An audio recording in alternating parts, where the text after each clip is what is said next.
Good morning, everyone. Guys, so it's happened. An asteroid has hit California moments, or so the media are saying, moments after it was discovered. Guys, how, like, literally, I really feel like I've jinxed this, because when I normally start talking about things, that, they start to happen. Now, I don't want to, and maybe I should stop talking about it. But guys, how many videos have I done now when I'm talking about, the asteroids that are coming close to Earth? And I've said, like, we don't get that much time to react to these asteroids. Now, all it's going to take is a big asteroid giving us limited time to react. Now, the main one that got me, that perked my, what's the word I'm looking for? When I thought about this, and I was like, guys, that is wild. Like, I think it was June or July time. There was an asteroid. It was like the size of the Eiffel Tower, I think. And it came past Earth, closer than the Earth is to the moon. But we only had 48 hours before detecting that asteroid and it going past Earth at its closest point, which was incidentally closer than the moon is to the Earth. What defense do we have against this, guys? There really isn't anything. Now, all the time we're spending money on weapons and ammunition and aircraft carriers, all this is going to pale into insignificance if one of these asteroids, like, the one that took out the dinosaurs, if one of these things hits Earth, because none of this stuff's going to do any, it's not like we can fire artillery shells up at it. And it's not like, Keir Starmer can go up there and say, well, my definition of an asteroid, this doesn't fit into my definition of an asteroid. Guess what, sweet cheeks? Nobody cares.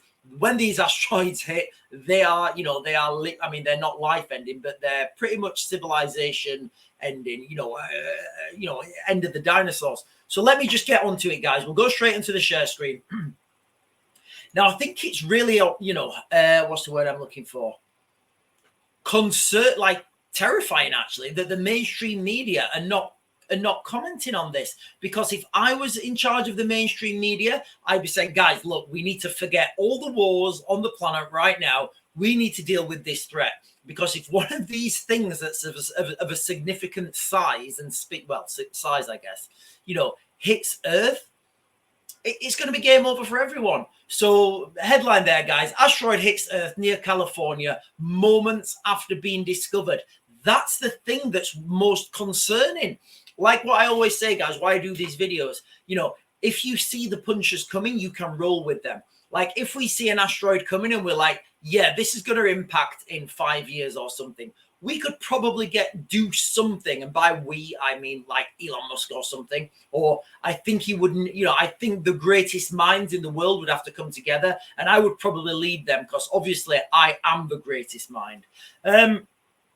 But, asteroid hits Earth near California. Again, guys, it's that moments after being discovered. An asteroid hit Earth hours after being discovered on October 22. This was the third time this year that a space rock was found moments before impact. Does that not concern anyone right now? Are you not sat there thinking, what? What? Say that again. Sean, say that again. This was the third time this year that a space rock was found moments before impact. Oh, well, that seems perfectly normal. That seems perfectly okay and not concerning at all. The asteroid was reported to be around 3 feet in diameter. Again, so it is a small one. All right, there is the argument. But again, the one that was spotted, I think, in June or July, that wasn't a small one. It was as big as the Eiffel Tower, and it came close to Earth, closer than the moon is to Earth, which is ridiculously close. So it hit Earth's atmosphere over the Pacific Ocean, so there weren't any public sightings. After being briefly observed, the Atlas survey kept watch as the asteroid impacted the atmosphere, causing no harm. Causing no harm this time. Causing no harm now. But, we've already seen there was an instance in, I think it was, it was Russia. There was one in Russia that landed and it smashed windows and stuff. Again, that was one that didn't impact, didn't impact the city, didn't impact the town. we are being lucky. We're leaving things to luck. I don't like leaving things to luck. I don't like leaving things to chance. You know, I would much rather right now our governments pooling resources where the United States and Russia and China, instead of having these wars that don't serve guys, they serve no one, these wars.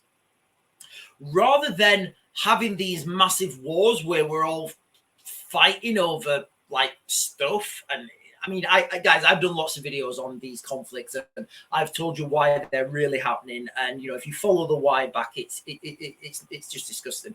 But rather than doing this, you know, those people who are making money, they could still make as much money, but instead of making all that money on destroying stuff, they could make all that money on, you know, protecting the planet against asteroids. Because all it's going to take is one of these asteroids to be spotted. Can you imagine now if we just change those perimeters a little bit and say, right, instead of this asteroid being really small, and I get it, guys, you know, smaller asteroids are harder to detect. I do get that.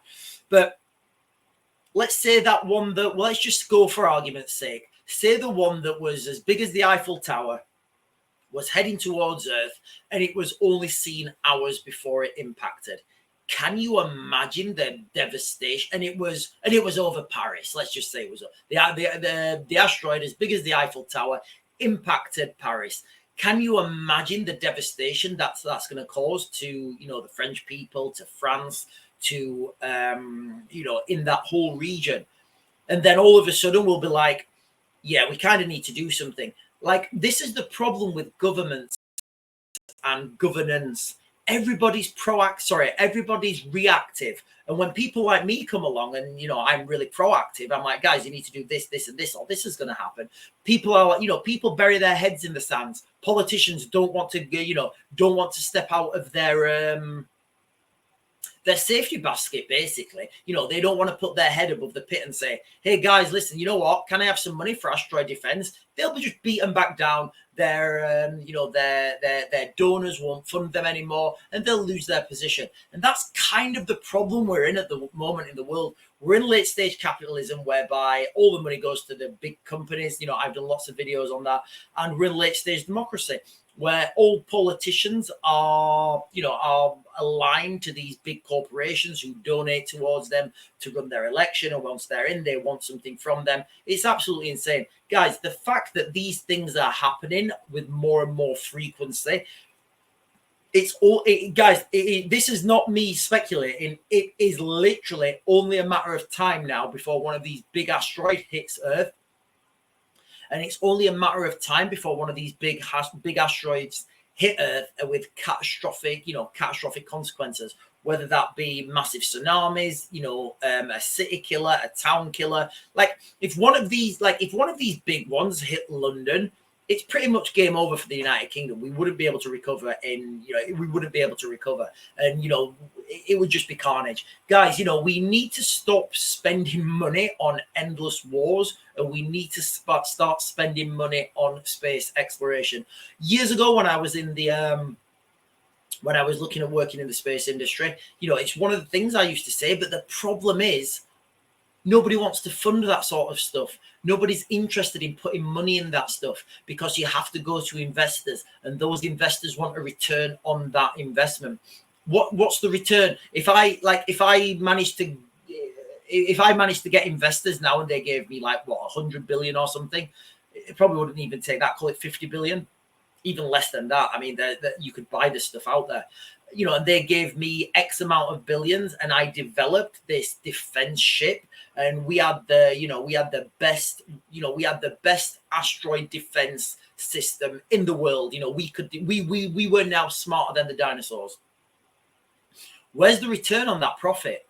Where's the return on that? Sorry, where's the return on that investment? There is none. So nobody will invest in this sort of stuff because there's no return. And that's kind of the sad thing. We are literally like, there's so many aspects right now. There's so many things we're sleepwalking into, guys, you know. And this asteroid one, for me, it's kind of the one we have no control over. And for me, it's the one I feel we should be putting the most effort into. I understand the battlefield. I understand battle spaces. I can pretty much predict. I can look at these battles and say, right, this is not going to work. That's going to happen. you know, and if you've been following my channel, I do this quite a lot. When these asteroids are coming, I can guarantee you that we will have no defense on this, guys. We should be spending more money on asteroid defense. We should be looking at, you know, actually getting people up there on those asteroids, like, and I mean Bruce Willis style. You know, there's plenty of special forces guys who go do that for, you know, for giggles. But anyway, guys, that was the gist of the video. You know, asteroid. There's quite a lot of links to this, but there's no mainstream, there's no Western media reporting on this. Jokes of the video, guys. You know, asteroid hits Earth near California moments after it's been discovered. I keep reporting on this, guys. It's absolutely wild. We need more money in asteroid defense because we have none. Anyway, guys, I'm going to Mac to Grade. I'll get you guys another video later.